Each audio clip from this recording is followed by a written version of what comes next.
दूध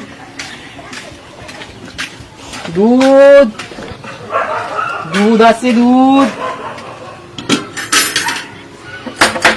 মাজান মাজান বসে দুধটা নিয়ে যান।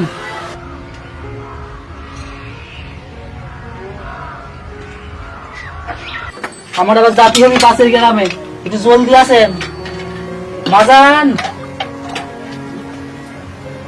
এত চেঁচাচ্ছ কেন? একটু দূর থেকে দেবে, দেখো যেন ছোঁয়া না লাগে।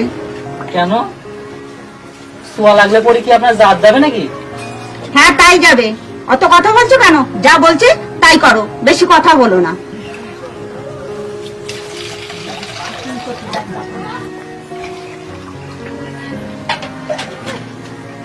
আচ্ছা মাজান, আমি আপনার শুলে পড়ি আপনার জাত যাবে, তাহলে এই যে আপনি আমার দুধ খান তাতে আপনার জাত যাবে কি? ওটাও তো মুসলমান গরুর দুধ, গরুটা তো আর হিন্দু নয়। কি গরুর আবার জাত হয় নাকি? কেন হতে পারিনি? কেন মানুষের জাত হতে পারি আর গরুর জাত হতে পারিনি? সেই গরুটা তো আমার বাড়িতে, মানে মুসলিম বাড়িতেই তো থাকে, তাহলে তো সেই গরুটা তো মুসলিমই হবে, তাই না? যাও তো, যাও যাও, তোমার সঙ্গে আমি বাজে বকতে চাই না, যাও।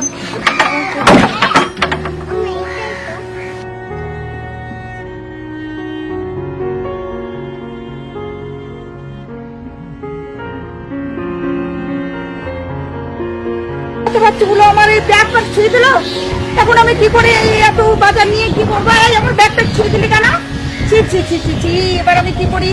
হায় রে, আমার সব গেল। এই ছোট জাতের বাচ্চাগুলো আমার ব্যাগ প্যাগ ছুঁয়ে দিলি, কি করেছিস? এই এতগুলো বাজার নিয়ে আমি এখন ধুতে পারবো না রে। ছি ছি ছি ছি, এই সব কাজ করে এই মাগো কি জাত এগুলো? ছি ছি ছি ছি ছি ছি।